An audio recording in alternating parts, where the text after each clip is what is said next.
was just after 6 o'clock on the morning of March 16, 1988, when motorsport pioneer Mickey Thompson and his wife Trudy were gunned down in the driveway of their sprawling Bradbury, California home. Two men on bicycles had cruised into their gated community and peppered the couple with shots from handguns as their neighbors, stunned, looked on in horror. One witness called the police, then hopped into his own car to track down the assailants before they reached the front gate. By the time he did so, the two men had vanished. No one recognized the men. They left behind few clues to their identity, and while police wasted no time trying to track down leads, the clues never pointed them definitively in the direction of any one person. For almost 20 years, the question of Thompson's murder remained unanswered. Even the popular television show Unsolved Mysteries was brought in out of a mad desire that perhaps someone would come forward with information. If you're anything like me, with your intersecting loves of motorsport and true crime, then you have inevitably heard of Thompson, and it's probably almost solely through the lens of his sensational murder. But dig a little deeper than the paragraph-long biographies and news reporting on the case, and you'll come to one significant conclusion. Mickey Thompson's life was even more unbelievable than the circumstances of his death. This month on Deadly Passions, Terrible Joys, we'll be looking at Thompson's death, yes, but more importantly, we are going to uncover the reality of the man in question, who is easily one of the most remarkable human beings to ever grace the racing world.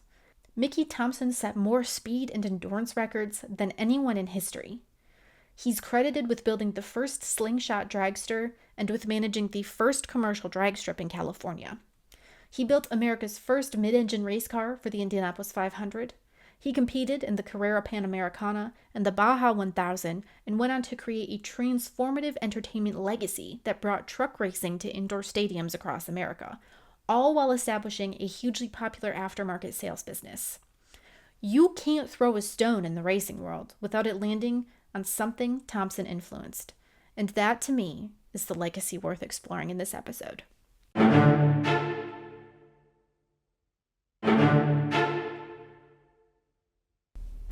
Motorsport has always existed on a razor-thin edge, where brilliance meets obsession and the pursuit of speed sends great men to their graves. Behind the podiums and champagne, behind the PR gloss and corporate smiles, racing has always carried its share of somber secrets. Welcome to Deadly Passions, Terrible Joys, an award-winning motorsport history podcast dedicated to uncovering the scandals, tragedies, and intrigues that transform the racing world in ways the record books have long tried to forget. I'm motorsport journalist and historian Elizabeth Blackstock, and in each episode, I return to the archives, examining interviews, court documents, original reporting, and eyewitness accounts to reconstruct how these forgotten events unfolded. I want to know the motivations, the conflicts, and the consequences, which reveal how personal ambition and organizational pressure collided in often fatal ways that altered motorsport forever. These are our deadly passions, our terrible joys. Some described him as being like the Nutty Professor. Others said he was a heavy dose of John Wayne, a chunk of Einstein, and a dash of P.T. Barnum. One friend admitted, "You always knew he was doing 20 other things while he was working with you, but you also realized there were probably 100 more that you didn't know about." The man in question is, of course, Mickey Thompson, a man who would go on to transform the world of American motorsport with an audacious commitment to innovation and a limitless supply of energy. Yet while his name looms large over the history of the automotive scene, his humble beginnings only serve to make his story all the more mythic. Marion Lee Thompson Jr. was born in Alhambra, California on December 7, 1928. His mother, Geneva, called him her Christmas present. Born into the thick of the Great Depression, the Thompson family was not well off. His father, Marion, was working as a construction worker at the time, taking odd and irregularly paying jobs until the birth of their daughter, Colleen, at which point he joined the police department in Alhambra. From the moment he was old enough to play, it was clear that Mickey Thompson was no normal child. He had no interest in toys, but give him an old radio, and he'd take it apart and put it back together again and figure out a way to make it even better. Let him scavenge through the woodpile and some old appliances, and he'd managed to build himself a little go-kart powered by a washing machine motor. And when he got his butt kicked in a downhill race against other boys with their fancier and more powerful electric carts, well, if you gave him some space, young Mickey would figure out how to improve until he was dominating those neighborhood meets. It should come as no surprise then that Mickey Thompson was just 9 years old when he firmly decided on his life's mission. It came during a family road trip to Yellowstone in 1937. The Thompsons took a detour to see the stunning expanse of the Bonneville Salt Flats, where some of the fastest men on wheels had flocked in hopes of setting ever quicker land speed records. Young Mickey knew of the legendary Sir Malcolm Campbell. He'd heard of the famous Bluebird Special. He idolized local racer Frank Lockhart, who was killed at Daytona in a record attempt the very year Mickey was born. Looking out across that vast expanse, Mickey Thompson vowed that one day he would become the fastest man on wheels. If that seems a somewhat incredible goal for a young child to set, well, his mother swore up and down that it was the truth. And even a horrifying car accident on that same trip, in which Mickey's arm was crushed between two cars, wouldn't dampen his dreams. It did, however, potentially contribute to what Thompson's first wife, Judy, would explain as a case of, quote, little man syndrome. The couple first met in 1944, when Mickey challenged Judy to a street race at a stoplight. Then, after they had raced, he offered to carry ice blocks up to her apartment for her and invited her to a dance, where an accidental bump from a fellow attendee left Thompson threatening him. That quick turn to anger and throwing hands would remain an omnipresent part of his entire life. But so would Judy. Judy's role in Thompson's life would be massive. She was the backbone of their growing family and was an omnipresent face anywhere Thompson could be found. If he was building a new race car, you could be sure that Judy was hard at work in the garage right next to him. If he was heading off to a local racetrack, Judy would be riding right alongside. In fact, she was so committed that when she realized she was in labor with their first child, a son they would name Danny, she had bigger priorities than getting to the hospital. I was in the middle of doing a valve job. I was helping Mickey get ready for a race that weekend, she said. She called the doctor at the first contractions, and he advised her to hurry to the hospital, but she would not leave the job undone. I finished the valve job, she said, got the grease out from under my fingernails, cleaned up a little bit, and by that time Mickey had got home and we headed for the hospital. The doctor was pacing back and forth outside when we arrived, and when I told him I'd been finishing a valve job, the doctor almost died. That kind of loyalty was not uncommon when it came to Mickey Thompson.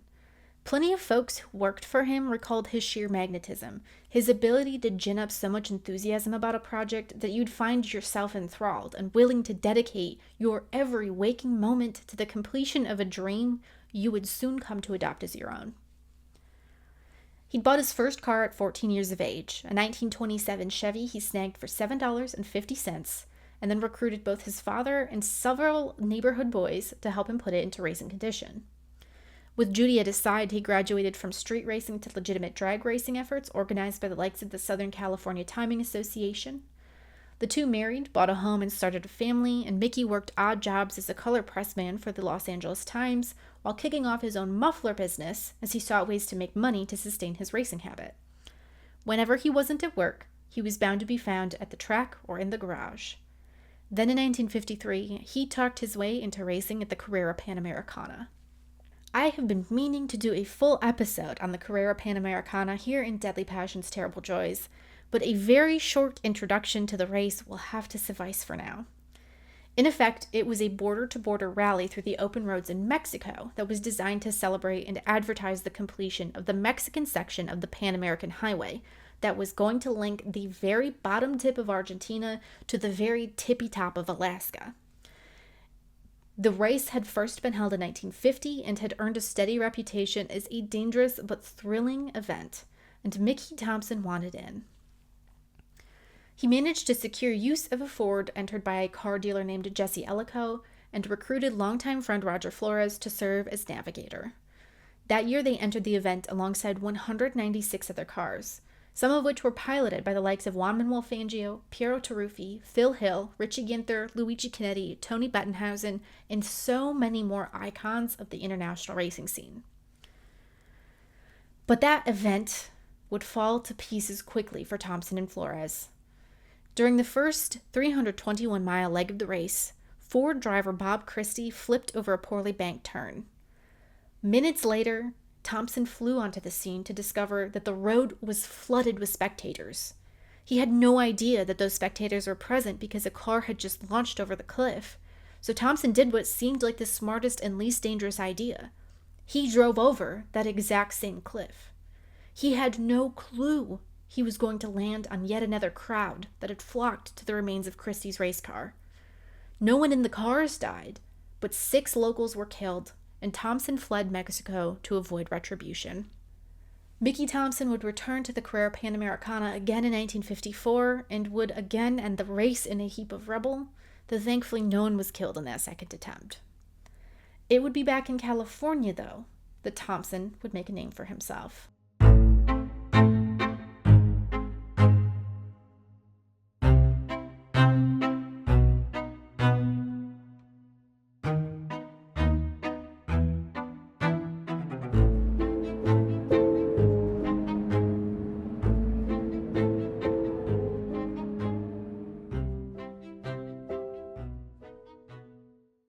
Back in the 1950s, California had become a hotbed of automotive innovation, and that was due to a variety of factors.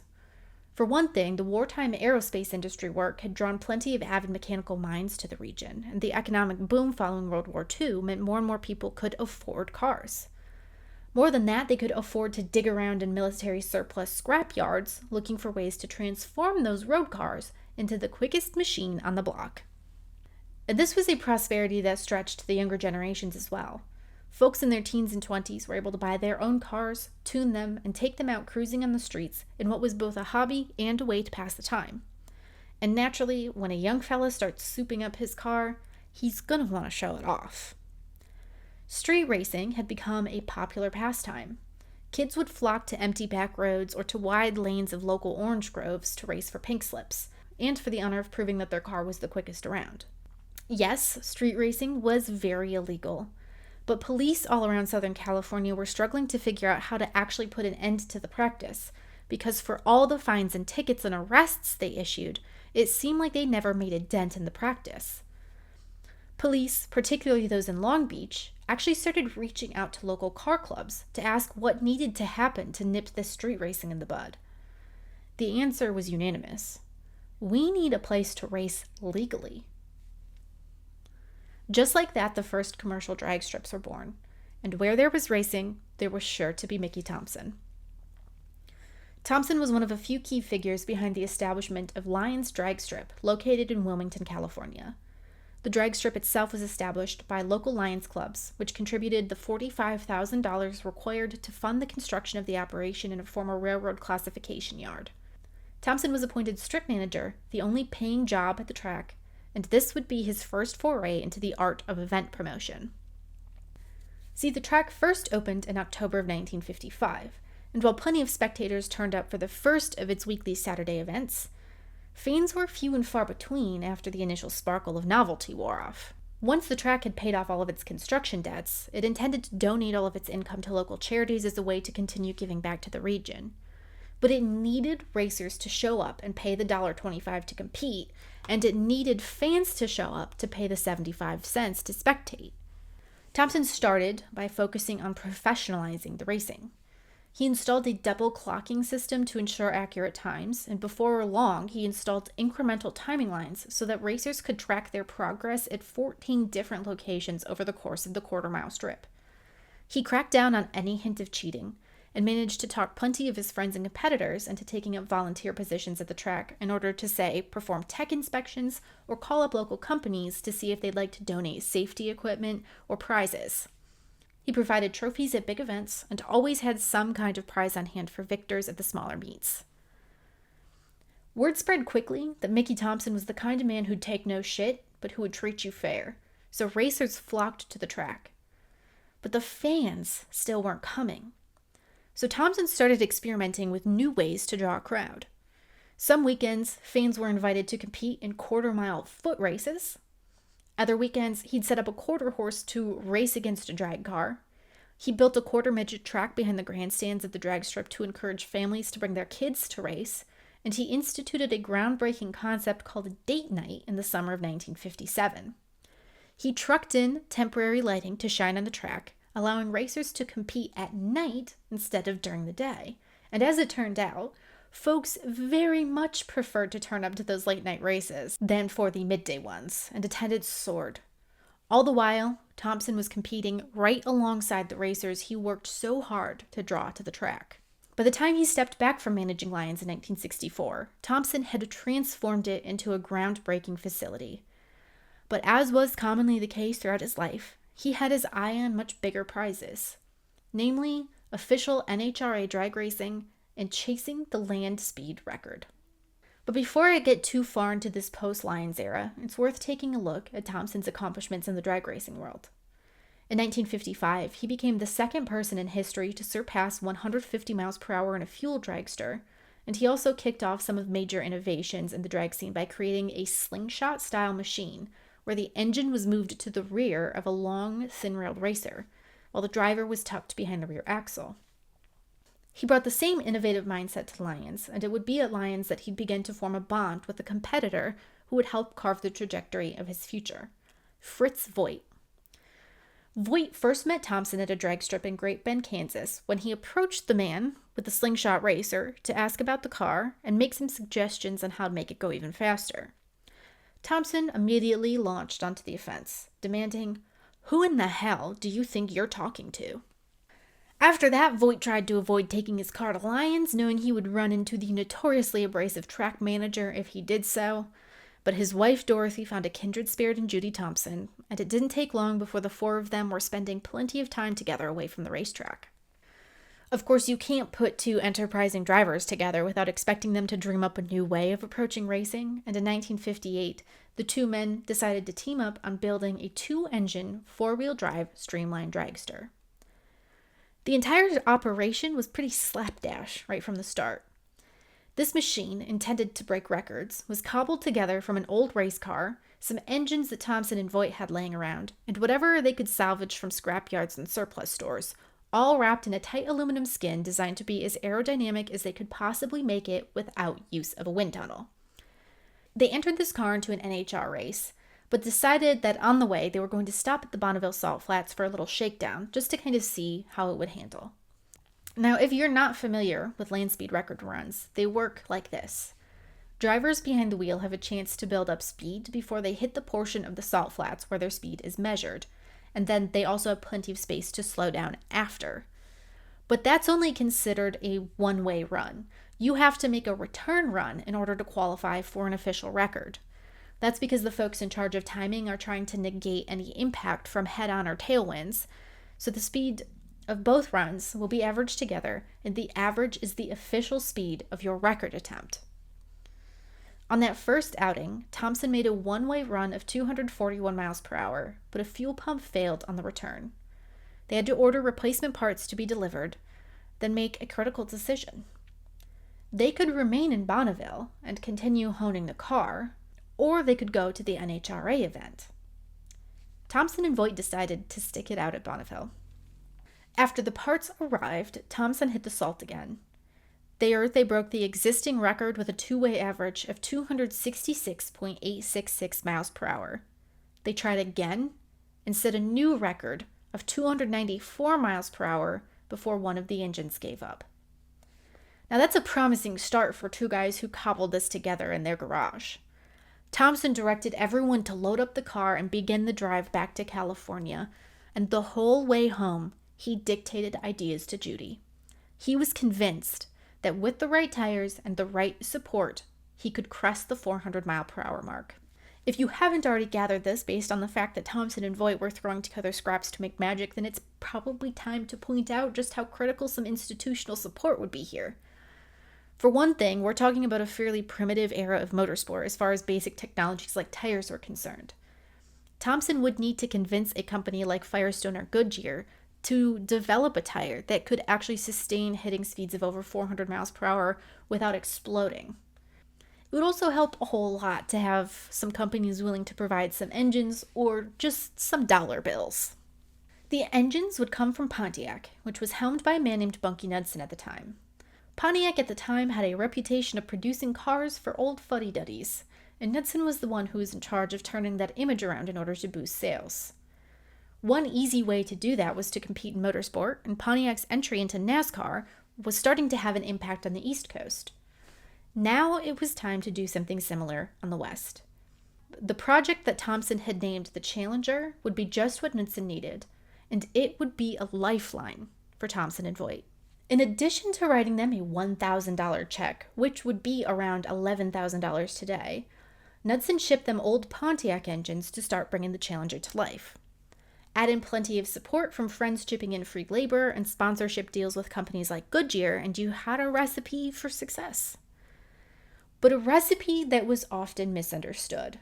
As Voigt recalled, nobody had a lot of money back then, and Mickey had to kiss a lot of ass to get the things he needed, and that's one of the things that made a lot of people jealous. He wasn't educated or real dignified, but he was making things happen. He was the big hog at the trough. In other words, he had the guts to ask for what he wanted, and the down-to-earth charm to get it. Challenger first hit the Bonneville Salt Flats in 1959, and it was trial by fire. From parts failures to Thompson passing out behind the wheel due to a faulty oxygen hose, to the advice from icons of land speed scenes like Captain George E.T. Aston informing him that he needed actually 300 to 400 more horsepower to even hit 400 miles per hour, it was clear that it would take a major rethink to achieve their goal. Once again, the drive home from Bonneville featured Thompson rattling off ideas to Judy as she took notes. During this time, Thompson actually was building another record setter called the Assault, and that was designed specifically to snatch a variety of records that had been set by German automakers during the thick of the Nazi Party's motorsport endorsement. The Assault was designed in such a way that it was easy to swap engines in and out, so on May 14, 1960, Thompson set to work smashing acceleration and top speed records with different engines in various classes. If you're wondering why Thompson would turn his attention away from the all-consuming Challenger project for something that seemed like a fun diversion, well, Fritz Voigt had an answer. A lot of people thought Mickey liked to go out and set records so that Mickey Thompson was in the record books, he explained. But that wasn't it at all. Mickey realized that to get people to pay attention to you, to get people to sponsor your ideas, you needed recognition, and records meant recognition. The Challenger project would need plenty of support if it was going to crack the 400-mile-per-hour barrier. If Thompson could prove he was capable of building record-breaking cars, then it would be just that much easier to convince other companies to throw the big bucks at his main project. And just 3 months later, in August and September of 1960, the Challenger was going to be back in Bonneville for more runs. Poor salt and weather conditions forced the crew to sit on their hands for several weeks, but on September 9, 1960, Thompson climbed out of the cockpit of the Challenger after his first run down the Salt to the news that he had done it. He had hit a speed of 406.6 miles per hour, cracking the coveted 400-mile-per-hour barrier. Unfortunately, the record was not made official. On the return run, one of the 4 engines failed to shift into second gear and was destroyed. Thompson and Voigt nevertheless found a reason to celebrate, believing that they would still be able to attack the Salt for an official record in the future. But in 1961, Thompson was seriously injured testing a boat, and salt conditions were poor. In 1962, Challenger returned to Bonneville, but by that point, Thompson's wandering eye had already turned to its next challenge. While he would go down in history as being the first man to crack the 400-mile-per-hour mark, Mickey Thompson would never officially secure the record. More than that, though, the push for land speed records took an emotional toll. Thompson's first wife, Judy, recalled the fear that followed her on those long days in the desert, saying, "At first, it wasn't something I even paid attention to. It was something that we gradually worked up to. When we started, we were going 90 or 100 miles per hour, and then as we built more cars, we got a little faster each time. It's not like we went from not racing at all to 400 miles per hour. But with Challenger, it was a little different. With the curve of the Earth, we couldn't see real far across the salt, only noticing salt spray if he spun out. We had no idea what he would be like when we got to him. Fritz and I never spoke on the car on the way to pick him up. We never talked. We hardly breathed. I guess we assumed that if we didn't talk about it, everything would be okay. The couple would divorce in 1969. The causes of that split seem to diverge depending on who you ask. In one of Thompson's biographies, Judy talks about that anxiety out on the salt flats, but she also talks about how she began to grow uncomfortable with their new lifestyle. She didn't feel like she belonged in the big house they moved into in Palos Verdes. It was a common locale for Thompson to host parties with major sponsors, and she just couldn't shake this feeling that the big city executives were looking down on her, keenly aware that she and her family were low-class imposters.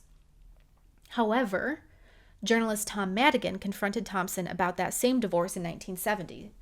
He alleges that Judy had developed a drinking problem and perhaps struggled with her anger. Thompson defended Judy and refused to speak further on the subject, so it's hard to know exactly what happened, but I do think multiple things can be true at once. Speaking for myself, I grew up with more humble means, so I know just how out of place you can feel in the upper echelons of motorsport, such as, for instance, in a Formula One paddock. I know how it can make you feel a lot of complex emotions and push you to become a person that you maybe don't feel like you were meant to be.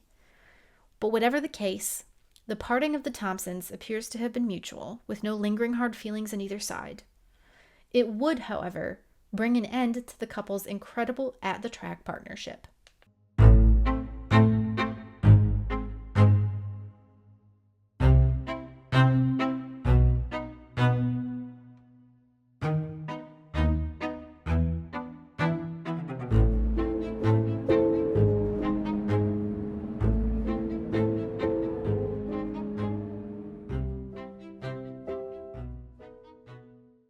Spend long enough entrenched in the world of American motorsport, and there's a damn good chance that at some point you will be swayed by the siren song of the Indianapolis 500. It was almost inevitable that a man like Mickey Thompson would one day arrive, dead set on turning the institution of Indy on its head. I think one thing that's important to note here is that for as much as we often think of Indy as a hotbed of automotive innovation, it was also a realm where tradition meant something. That's clear to anyone who attends the race today, and the callbacks to the race's bygone days is part of what makes it appealing. But that often has come at a cost of dampening genuine inventiveness. This is something we've talked about a few times before on Deadly Passions, Terrible Joys. In the episode on riding mechanics, I chatted about how for years cars were so primitive that drivers struggled to race for 500 miles without the help of a mechanic sitting beside them watching their oil pressure and making repairs on the go. By the 1920s, though, cars were reliable enough that they did not require the presence of a mechanic. But in the 1930s, race organizers wanted to reinstill a little heritage and made riding mechanics mandatory, along with instituting a whole slew of other regulations that stifled innovation. It didn't serve any purpose other than to be a callback to a bygone era. And over the 500 century plus of existence, we have seen similar instances of heel digging by organizers and officials. It should then come as no surprise that Mickey Thompson would run headfirst into the limits of the establishment at the greatest spectacle in racing. As Donald Davidson, Indianapolis historian, said, "I don't know if anyone knew what to make of him in the beginning. He certainly liked to stir the pot. He was never interested in the status quo." So with all of that being established, Thompson knew that Indy would require a little more expertise than he had available. He reached out to British designer John Crosswaite, who had kicked off his career working for the likes of Cooper and Lotus over in the UK. His involvement in groundbreaking open-wheel designs had brought him to the attention of Mickey Thompson, and when the American made the decision to go to Indy, it was Crosswaite he wanted designing his cars. Crosswaite dreamed up a rear-engine race car that Thompson insisted on fitting with a Buick V8 engine, which was a major deviation from the standard Offenhauser-powered front-engine roadsters that made up the bulk of the Indy field at the time. That first year, 1962, they crafted 3 different cars and set about preparing to win the biggest race in the world. Plenty of folks were skeptical, but the machine arrived at the speedway and put on a decent show. With Formula One and sports car ace Dan Gurney behind the wheel, it qualified 8th on the grid and managed to hold on to 9th in the race until a cheap oil seal on the gearbox leaked, bringing the race to an end on lap 94. The institution was impressed, actually, and Thompson's team was awarded the Mechanical Achievement Award for original design, construction, and accomplishment. Dan Gurney firmly believed that it would just take a little refinement for Thompson's 62 machine to easily go on to dominate in 1963. But I think by this point, you have probably gathered that Mickey Thompson was not the kind of man to focus on small refinements. No, for 1963, he wanted to produce a machine even more audacious than the last. Enter the so-called roller skate car that was the subject of ample derision at the Speedway. The car was built around a set of 12-inch tires, which were dramatically smaller than what was normally used at the Indianapolis 500. The car was a little bit wider than normal, but it was much lower to the ground and much lighter than the rest of the field, and would require special ultra-soft compound Firestone tires to actually truly function. The whole goal here was that the lower center of gravity, paired with the extra grip afforded by soft tires, would make for an unstoppable machine. But there were problems, and they were not coming from Thompson. First, Firestone received a whole lot of backlash from the other drivers to whom it supplied tires because they wouldn't be receiving Thompson's experimental compound. So Firestone decided that no one would get it, and Thompson was given his 12-inch tires, albeit ones made out of a much harder compound. This completely threw off the balance and grip of the machine, and of the 3 cars Thompson entered in the 1963 Indianapolis 500, only one finished. That finish was a decent 9th place, though, and that was encouraging enough that the crew decided to continue working on the roller skate car idea for 64. Again, there was innovation, and again, there were problems. Thompson built off of that roller skate idea, but Indy had banned the use of 12-inch tires for 1964, which forced Thompson and his crew to hastily redesign the entire car. Again, this resulted in handling problems that included severe body roll due to the higher center of gravity. The technical committee at the 500 also forced Thompson to raise the clearance of the car to prevent him from taking advantage of ground effect. Thompson tried to compensate for this by adding sliding skirts, and they were immediately banned. Now so much air could travel under the front of the car that there was a legitimate concern it would literally take flight, and that prompted a new redesign of the whole front. Other aerodynamic innovations, like a rear wing that a driver could adjust from the cockpit, were banned.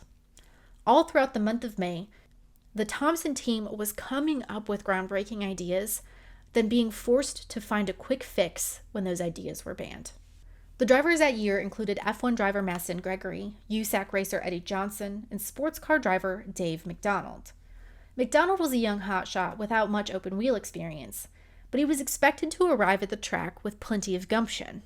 And as it would turn out, McDonald would be the best qualifier of the bunch. He lined up 15th at the start of the event, with Johnson starting 24th and Gregory failing to qualify.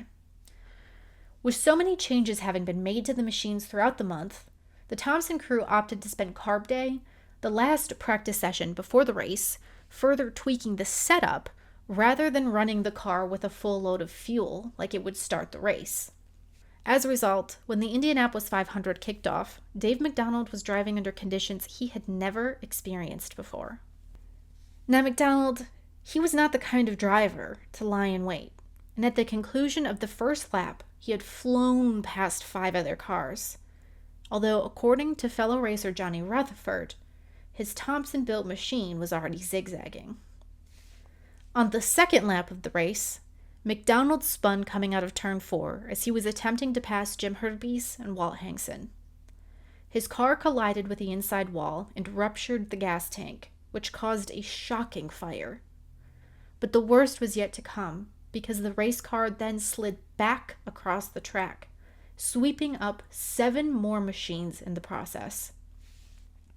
One of those machines was driven by driver Eddie Sachs.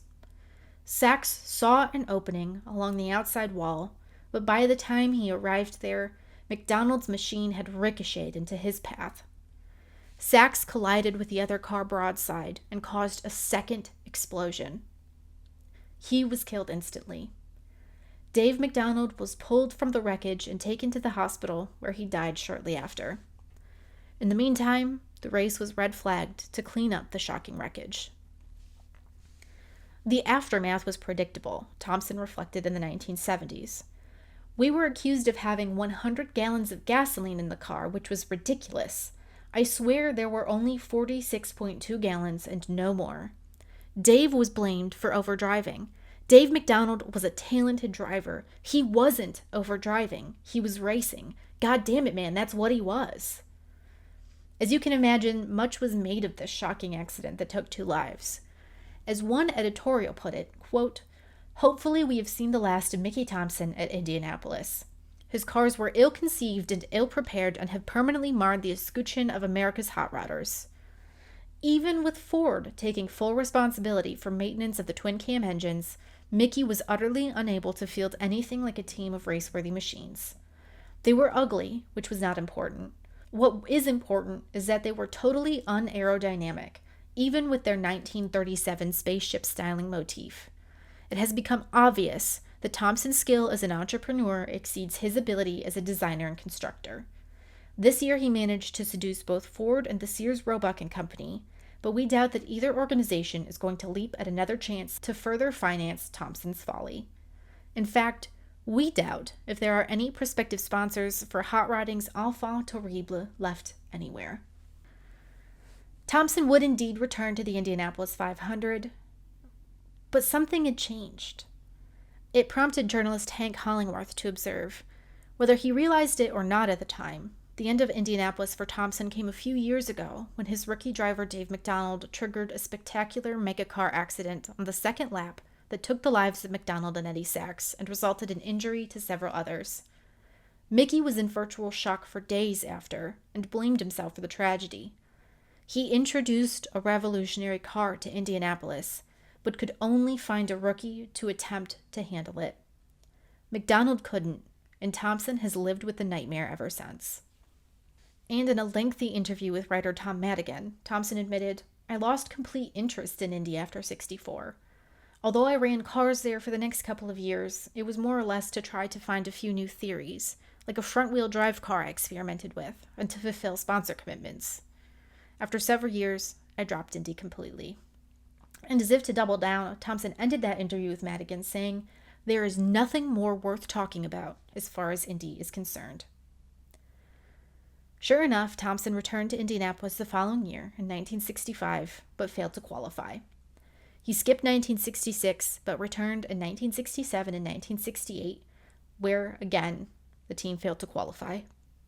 The 1967 effort involved a unique all-wheel drive rear-engine race car design that steered both the front and rear wheels, and what Thompson believed would be a machine that could outperform the competition, but it just didn't work. The heart was gone. Mickey Thompson would never return to the Indianapolis 500, not as a car builder.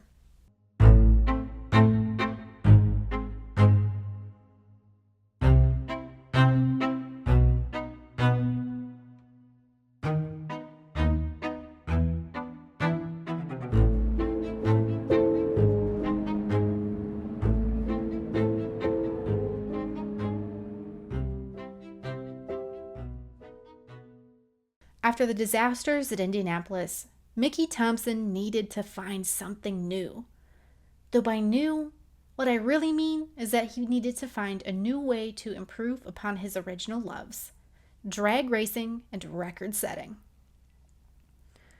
The wide expanse of Bonneville Salt Flats and the quarter-mile world of the drag strip were two places where Thompson felt at home and where his ever-tinkering mindset would actually be welcomed rather than shunned. But for all of his efforts at Bonneville, he would never officially take a land speed record.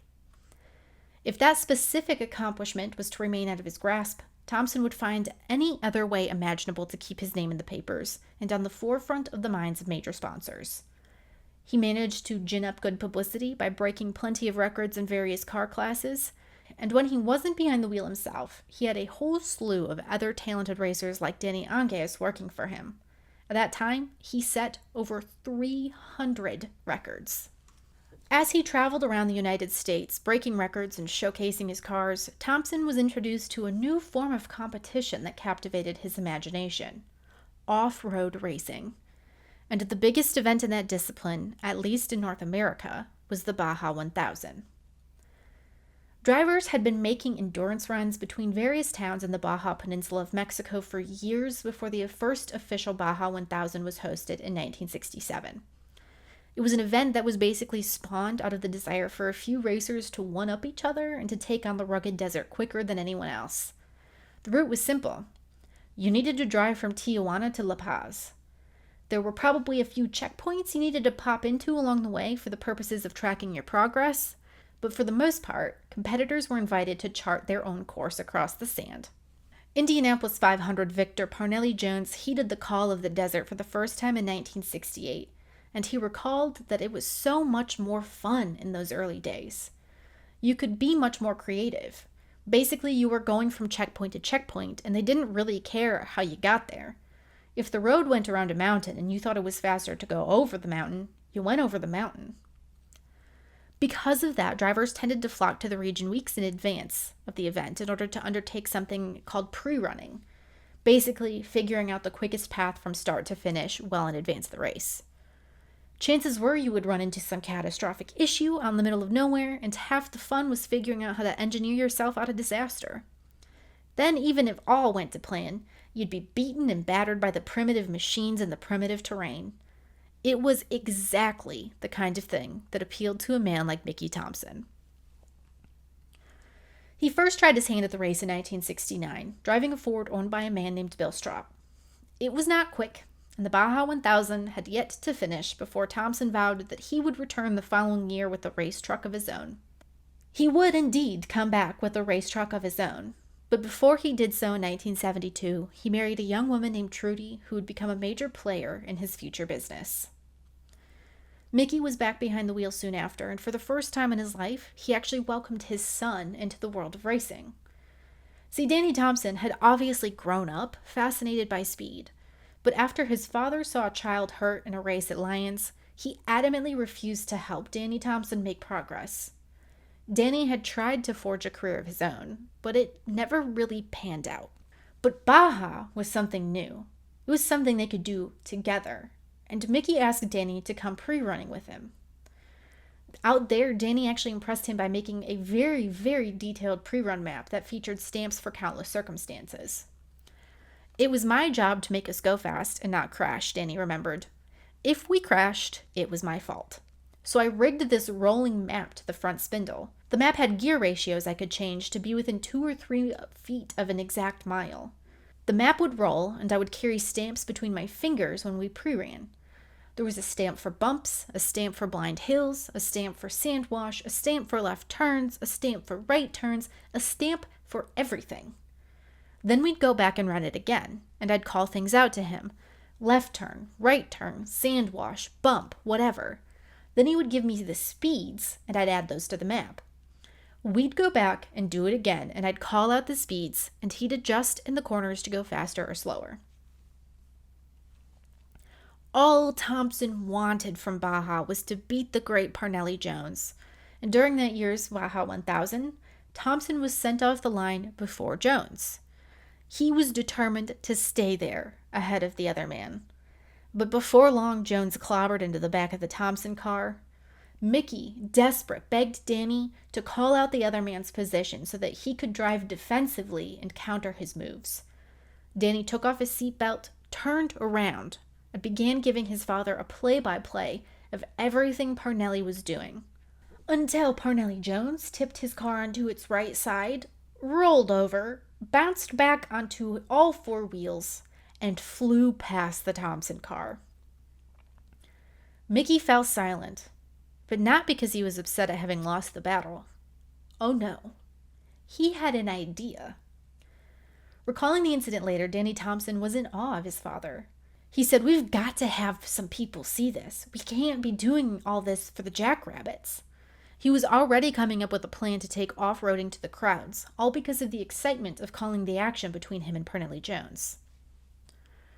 The exhilaration of that battle stuck out in Mickey's mind. Spectators would love off-road racing if only they were able to see it. But events like the Baja 1000 are still notoriously difficult to transmit to fans, and it's only been in the last few years that viewers have actually been able to tune into live streams with corrected timing and scoring. Back in Thompson's day, There was no transmitting Baja to the fans. He would need to find a way to tie up the sprawling excitement of a long-distance desert run into a neat little package that he could deposit at some of America's existing racetracks. Ideally, he would even find a way to take that excitement on the road, compressing the action even further into the confines of a stadium. Thompson kept that experience tucked in the back of his mind as he continued competing in off-road disciplines, and he was soon given an opportunity to begin making it come true. The National Off-Road Racing Association, or NORA, which had long been a promoter of off-road races, had been denied permission to sanction events in Mexico and Arizona. It wasn't that the folks in Mexico and Arizona didn't want to host races anymore. It was more that there had been a falling out. So Thompson jumped into action. He met personally with the Mexican government shortly after. And when he realized that he wouldn't be able to convince them to let him host a race as a one-man show, he established a brand new company called the Short Course Off-Road Enterprises, or SCORE, to take over that goal. And it worked. Shortly after, Thompson's company was taking charge of more and more events, and he even started hosting his own off-road races of his own vision. Harking back to that battle with Parnelli Jones, he contacted the folks at Riverside International Raceway in California and convinced them to design a 7.5-mile dirt course outside of the road racing track. Mickey Thompson intended to bring the chaos of Baja to a venue where fans could actually sit in a grandstand and see the event from start to finish. To convince racers to turn up, he offered handsome prize purses. Fans flocked to the track, keen to see what Thompson was able to produce.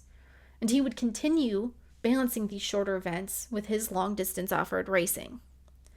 In 1982, he would finally conquer the Baja 1000. The success with SCORE convinced Thompson to make a major return to the promotional space as the 1980s grew near. He and Trudy founded a new company called the Mickey Thompson Entertainment Group, or MTEG, whose whole goal was to shorten their off-road races even further. They'd make them so short, in fact, that you could fit the whole event into a stadium, then sell tickets to folks who may have never bothered to check out a race at a road course. Then, by weaving in celebrity races, you could draw in even more people who maybe never even considered racing in their entire life. Roger Mears, brother of four-time Indy 500 winner Rick Mears, was one of the key players in Thompson's stadium racing series, and he had a front row seat to the evolution of MTEG. Mickey did two things that helped this form of racing become relevant, Mears recalled later. He made it entertaining for the masses, and he made it attractive to major sponsors. From the moment people sat down until the moment they drove home, Mickey wanted them to be having a good time. He ran a tight ship, and if he said a race was starting at 9:16, you better be lined up and ready to go at 9:16 or you wouldn't race. And the moment one race started, the next one was lining up. He wanted his events to be nonstop excitement. He wanted the people to be totally entertained. For me, that almost sounds a little unbelievable. Well, we definitely have various racing series today trying to trim and enhance their racing products in order to appeal to wider audiences. I think it often feels misguided to us fans. I'm particularly thinking of something like Formula One sprint races, which, yes, repackage the F1 action that we know and love. But I cannot say that a shorter Grand Prix necessarily feels like a novel concept in the same way that Thompson actually radically reinvented off-road racing. He took this sprawling, impossible-to-witness sport and trimmed it down to fit into the inside of a stadium so that you could see everything. According to his son Danny, Thompson even kept a finger on the pulse of the latest developments in studies of attention span and curated his evening program with that in mind. More than that, he was adamant about finding ways to make the sport profitable. Current CEO of Legacy Motor Club, Cal Wells, was in charge of leading Toyota's foray into the Mickey Thompson Off-Road Championship Series, and he explained the pioneering attitude Thompson brought even to the realm of gaining manufacturer participation. Mickey conceived of a system decades ago that is now the standard in motorsport, Wells said. He brought in the automakers and charged them a fee to be involved in the series, to pay for making the rulebook and hiring the technical inspection staff. He also got commitments for certain levels of advertising and promotional support tied to each manufacturer's participation in the series. NASCAR is using that same system today. Thompson was all in.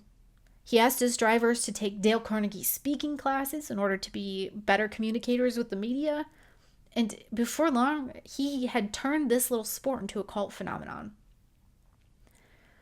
Yet, not long after the foundation of MTEG, Thompson knew it was time for a change. He and Trudy were ready to slow down.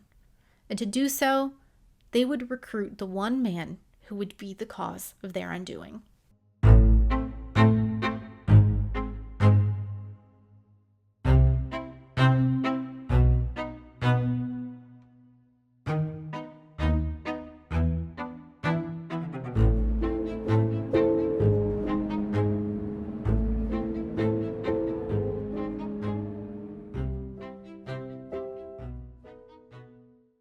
Damn near everyone who knew Mickey Thompson had a hunch about the man involved in his murder, but for years, no one could prove it.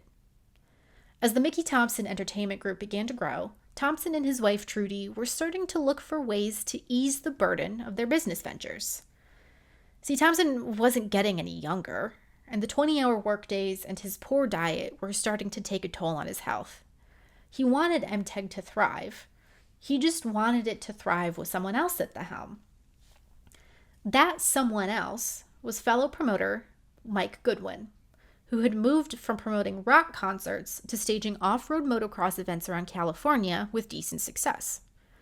While Thompson's series had focused on dune buggies and trucks, a merger with Goodwin would add motorcycles into the mix. The two men negotiated an initial merger that they signed in April of 1984 that would have seen Thompson and Trudy step away from the daily operations of MTEG, instead transferring the costs and day-to-day operations to Goodwin. When it came to business deals, Mickey Thompson was a real stickler. If he owed you money, he would pay you back exactly to the dollar.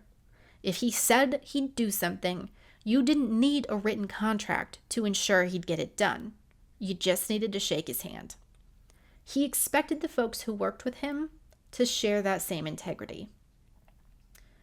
Within 4 months of signing the deal with Goodwin, it was clear the former concert promoter did not share those ideals. The initial agreement between the two companies would have seen Thompson cover 30% of the costs to host events, and Goodwin would cover the other 70%. Any money that they made in profit would be split along those same lines. But when the first two of their combined events started to lose heaps of money, it was clear that it was because Goodwin was not contributing his contracted amount.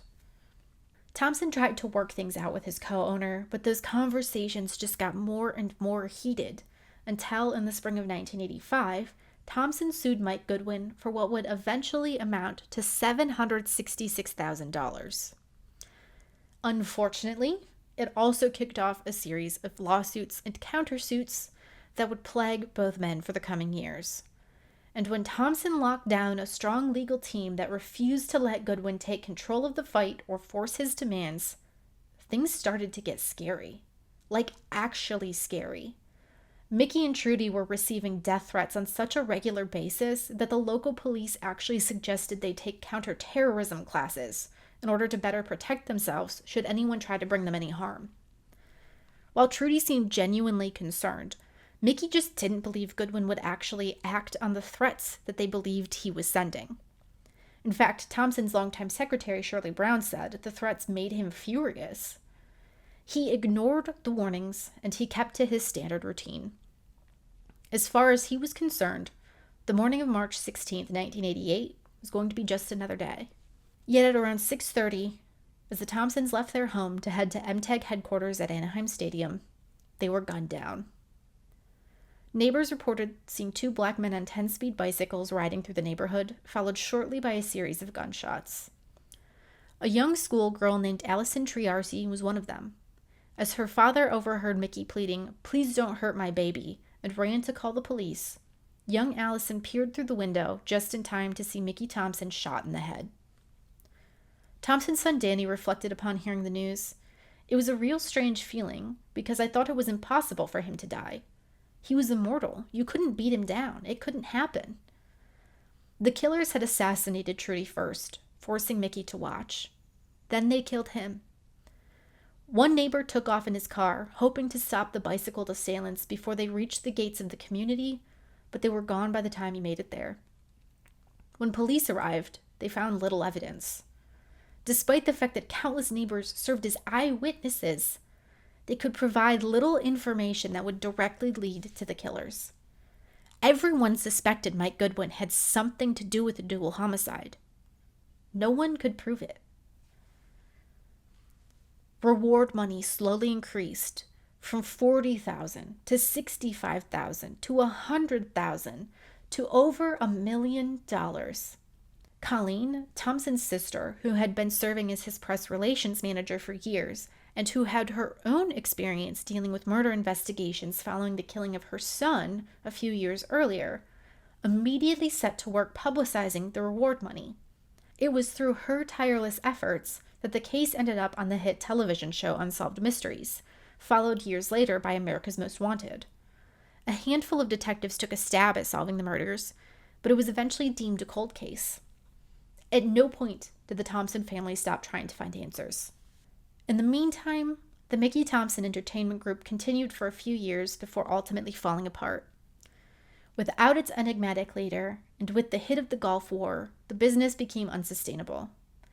Mike Goodwin and his wife Diane boarded a yacht and took off on a multi-year cruise around the Caribbean. When he returned to Los Angeles in 1993, he was arrested and charged with federal bankruptcy fraud, for which he and his wife were sentenced to 13 years in prison. Still, the Thompsons sought answers.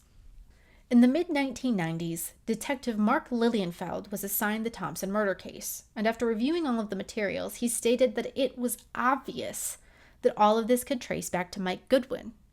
It was just a matter of proving it. In 1997, after the Thompson case aired on America's Most Wanted, a helpful tip came in. Someone claimed they knew someone who had information on the murder. That someone was Ron Stevens, one of Thompson's neighbors. A few days before the murder, he had actually spotted a strange station wagon with Arizona plates parked in their neighborhood. The man behind the wheel was watching the Thompsons through a pair of binoculars. After the couple was killed, Ron Stevens reported this information to the police, but at that time, the case was so wholly focused on finding the actual shooters that Stevens' tip fell by the wayside. Police were looking for two younger black men, not an older white man. Lilienfeld connected with Stevens. He and his wife both believed they would still be able to identify that binoculared man in a police lineup. Lilienfeld couldn't obtain a warrant to force Goodwin to stand in a lineup. He could, however, obtain an arrest warrant for the killings. And one day in 2001, Ron Stevens and his wife both separately identified Mike Goodwin as the man they had seen watching Thompson's. And on that day in 2001, both Ron Stevens and his wife separately identified Mike Goodwin as the man they'd seen watching the Thompsons. The case was far from solved. In fact, Lilienfeld let Goodwin go that day because there wasn't enough of evidence to prosecute. It was, however, a step in the right direction, which allowed police to assemble a case and present it first to the Orange County District Attorney before it was moved to the Los Angeles County. It was, however, a step in the right direction that allowed police to assemble a case and present it first to the Orange County District Attorney before it was moved to Los Angeles County. It would take several more years for the team to actually convince a judge that there was enough evidence for a hearing, but in November of 2006, 61-year-old Mike Goodwin went on trial for the murders of Mickey and Trudy Thompson. The prosecution knew that it was going to be fighting an uphill battle, mostly because of the nature of its evidence. They had no actual direct proof that Goodwin had hired the shooters, no proof that money had changed hands, not even a record of a phone call. They still didn't even know who had done the actual shooting. But they were able to bring 40 witnesses to the stand who could either place Goodwin in the area of the murders, who had heard him threaten the Thompsons' lives, or who had been threatened by Goodwin themselves. The defense focused its argument on that lack of hard evidence, with attorney Elena Saras saying of Goodwin, "Call him a jerk, call him an egomaniac, call him a braggart, but prove what you're alleging, rather than arouse passion and prejudice against this man." After 6 days of jury deliberation, the verdict was delivered on January 4th, 2007. Mike Goodwin was found guilty on 2 counts of first-degree murder with special circumstances of lying in wait. All 12 jurors were in total agreement from the get-go that Goodwin was guilty. Their deliberations instead focused on making sure they were able to confidently back up their beliefs with the law. The shooters have yet to be discovered, but after years of anguish, Mike Goodwin was finally going to do time behind bars.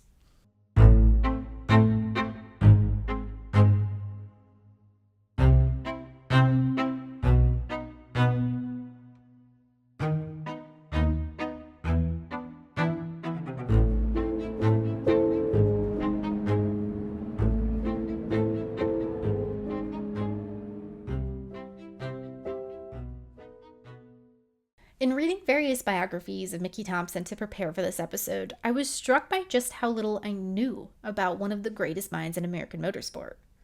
Yes, I'd read of his land speed record attempts, and later of his Indy 500 efforts, and later of the ways he transformed the off-road racing scene. I knew he had a hand in about 1,000 different things at any given time, that he transformed all of them, but I don't know if I actually really appreciated it. I think that's because so much of his life has been overshadowed by the circumstances of his death, and because he was so varied in his accomplishments. If you're primarily an Indy 500 buff, for example, then you probably recognize his impact on the greatest spectacle in racing, but you may not have been able to appreciate as greatly his impact on the drag racing scene, or have any understanding of what he did to transform off-road racing.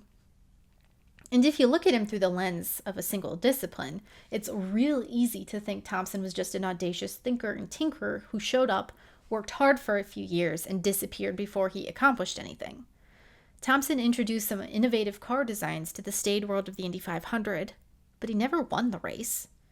He was the first American to travel 400 miles per hour, but because he didn't make a return run, the record didn't make it to the history books.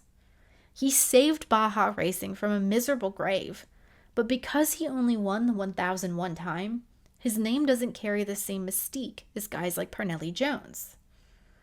It's when you actually string all of those racing efforts together, when you add in his businesses and his marketing prowess and the fact that he was almost always juggling multiple projects all at once, that the full force of his significance becomes clear.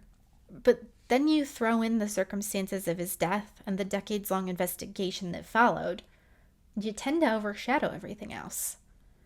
In my eyes, it's a damn shame. I really can't think of anyone else in the world of motorsport who did what Mickey Thompson did, who was a racer and a designer and a builder and an innovator who kept pushing the technological boundaries of the sport, and who was a keen promoter determined to transform the way fans experience motorsport, and who was this all-around salesman who made you desperate to invest in him just to see if his moonshots would pay off.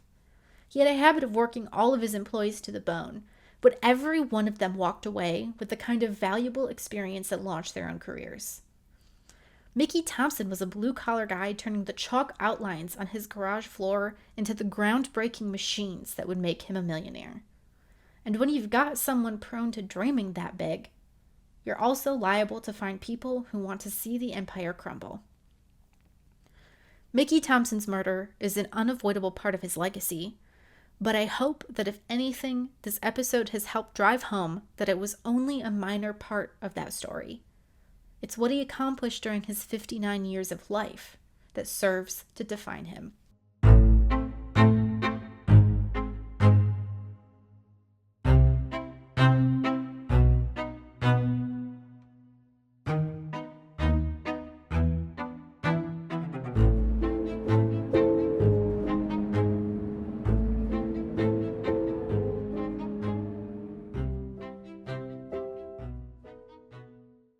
Thank you so much for listening to this episode of Deadly Passions, Terrible Joys.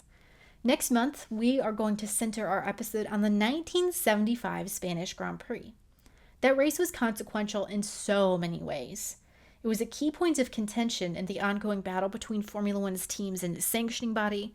It was a race that resulted in tragedy due to organizer negligence, and it also remains the only Grand Prix in which a woman has scored points. However, I find that all of those various elements are generally recognized individually. Next month, we're tying them all together to get a clearer picture of the race in question. If you enjoyed this episode, please subscribe to the show, give it a rating, and leave a review. Let the algorithm know this is the kind of content you'd like more of. If you're hungry for more fun motorsport history facts, check out DPTJ on social media, and please subscribe to the DPTJ Substack, where I'm posting weekly blogs about motorsport journalism, critical moments in racing history, and thought-provoking deep dives on the culture that surrounds the sport. Every post on that Substack is free, but if you would like to cast a vote in favor of this show, please consider upgrading to a paid subscription. Finally, if you have any questions, comments, concerns, sponsorship opportunities, or anything else, maybe you just want to say hi, please reach out. I have an email address for that. deadlypassionsterriblejoys@gmail.com. Finally, we're ending with La Source, the segment named after the iconic turn at Spa-Francorchamps that serves as my bibliography for each episode. It's important to me to be able to cite regularly and accurately, so I'm giving a shout out to some of the most influential sources at the end of each show. You can also find a full list of sources in the episode description. I have 2 main books that I've referenced for this episode, and I highly recommend both of them. First is Mickey Thompson, The Fast Life and Tragic Death of a Racing Legend by Eric Arneson, which compiles interviews from tons of Thompson's family, friends, and coworkers. It's a great way to get an overview of an icon, but I also referenced Mickey Thompson, The Lost Story of the Original Speed King in His Own Words by Tom Madigan. Madigan had done extensive interviews with Thompson in the early 1970s and put together a book only for the project to fall by the wayside. It was finally published back in 2019. Thank you so much for listening to this episode of Deadly Passions, Terrible Joys. I'll see you next time.